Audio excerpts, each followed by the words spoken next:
It's all about hidden things, connected din yan, hidden matters, or may ilang behind the scenes na pwedeng mangyari this year.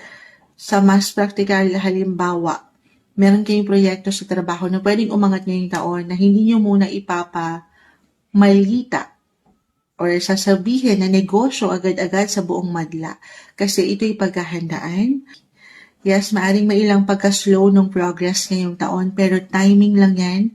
Unti-unti, you have to trust the process. Pero sabi ko nga, sasabay kayo sa flow ng life. Hindi kayo magpapaiwan.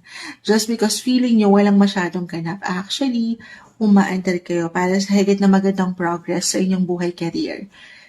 Ayun nga. Halimbawa, yun nga, yung mayroon kayong project, secret project na bubuin ngayon pa lang, businessman yan or sa kumpanya, focus niyo yan, ha? Ipag-aalayan niya ng extra attention para higit niyong ma-achieve yung gusto niyong makita. And once na ready na ang mga sitwasyon, ayan na, magugulat ang buong madla. Diyan nyo isa-showcase ang inyong mga natapos na magaganda. Yes, guys, success. I see success po. Panghawakan nyo lang kung ano yung nabibesyon nyo na kayo 6 months, a year from now. Guys, once si Jupiter mag-enter sa inyong mga sign by the year 2027, dyan na kayo higit na mapapawaw. Yes.